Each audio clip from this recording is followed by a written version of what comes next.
1971 সালের মুক্তিযুদ্ধে বাংলাদেশ পাকিস্তানের মধ্যকার সম্পর্ক ছিল সাপে নেউলে। দীর্ঘ 50 বছরে সেই সম্পর্ক উন্নয়নে দুই দেশের কোনো সরকারই উদ্যোগ নেয়নি, যার ফলে দুই দেশের কূটনৈতিক সম্পর্কও ছিল একেবারে তলানিতে।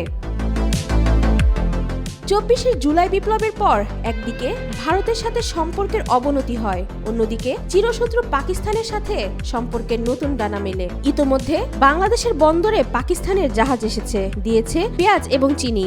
এরই মধ্যেই সম্পর্কের আরেক নতুন পাখা মেলেছে।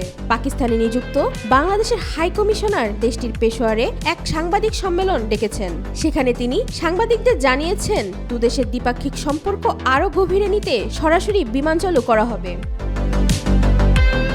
বিমান পরিষেবা পুনরায় চালু হলে দুই দেশের মধ্যে পর্যটন, শিক্ষা এবং বাণিজ্য সহ বিভিন্ন ক্ষেত্রে সহযোগিতা বাড়বে বলেও আশাবাদ হাই কমিশনার ইকবাল হোসেন খানের। এই উদ্যোগ পারস্পরিক সম্পর্ককে আরও দৃঢ় করবে বলেও মনে করেন এই কূটনৈতিক।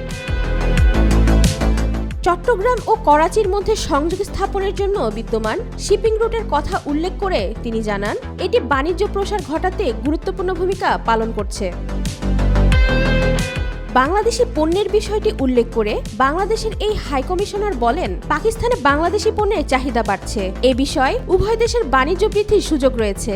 এছাড়া খাইবার পাখতুনখাওয়াতে স্বাস্থ্যসেবা ও শিল্প খাতে বিনিয়োগের সম্ভাবনার উপরও জোর দেন তিনি। বাংলাদেশের আসন্ন জাতীয় নির্বাচন প্রসঙ্গে বলেন, দেশের অর্থনৈতিক উন্নয়নই সর্বোচ্চ অগ্রাধিকার পাচ্ছে। বাংলাদেশের মত প্রকাশের স্বাধীনতা তরুণ প্রজন্মকে তাদের অধিকার বিষয়ে সচেতন করতে ভূমিকা রাখছে। এছাড়া পাকিস্তানের প্রতিরক্ষা খাত, বিশেষ করে বিমান বাহিনীর ব্যতিক্রমী সক্ষমতার প্রশংসার পাশাপাশি উভয় দেশের মধ্যে সম্পর্ক আরও জোরদার করার আশা ব্যক্ত করেন তিনি। ওয়াহিদা পারভিন, ঈশিতা, আজকাল।